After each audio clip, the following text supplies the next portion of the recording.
तर राज्य निवडणूक आयोगाचे अधिकारी आज राज्यपालांची भेट घेणार आहे। निवडणूक आयोगाची प्रक्रिया पूर्ण झाल्याची माहिती राज्यपालांना आयोगाकडून कळवली जाणार आहे।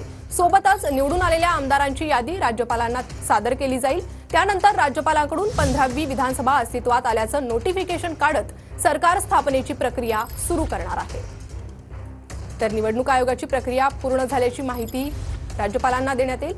निवडून आलेल्या आमदारांची यादी राज्यपालांना सादर केली जाणार आहे आणि राज्य निवडणूक आयोगाचे अधिकारी आज राज्यपालांची भेट घेऊन ही प्रक्रिया पूर्ण करणार आहे। अधिक अपडेट आपण घेऊयात आपले प्रतिनिधी विनायक डावरुंग यांच्याकडून।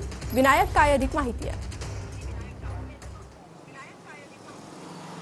राज्याचे निवडणूक अधिकारी जे आहेत त्या संध्याकाळी राज्यपाल CP राधाकृष्णन यांची भेट जी आहे ती घेणार आहेत आणि निवडणूक प्रक्रिया ज्या पद्धतीने सगळी पार पडलेली आहे याची माहिती जी आहे ती राज्यपालांना दिली जाईल। निवडून आलेले आमदार जे आहेत त्या आमदारांची यादी जी आहे ती राज्यपालांना दिली जाईल। संध्याकाळी भेट जी आहे ती राज्यपालांची निवडणूक अधिकारी राज्यातले घेणार आहेत आणि संपूर्ण निवडणूक प्रक्रिया कशा पद्धतीने पार पडली आणि सध्याची निवडणूक प्रक्रिया पार पडल्यानंतर निकाल जे आलेले आहेत या सगळ्याची माहिती जी आहे ती राज्यपालांना दिली जाणार आहे।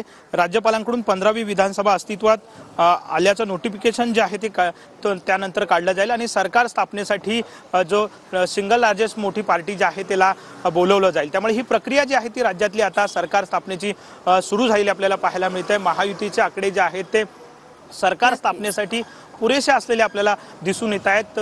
सिंगल लार्जेस्ट पार्टी म्हणून भाजपला सुरुवातीला राज्यपाल जे आहे ते निमंत्रण जे आहे ते देतील आणि त्यानंतर राज्यातल्या सत्ता स्थापनेचं जे आहे ती संपूर्ण प्रक्रिया पार पडेल। विनायक, धन्यवाद या सविस्तर माहितीसाठी।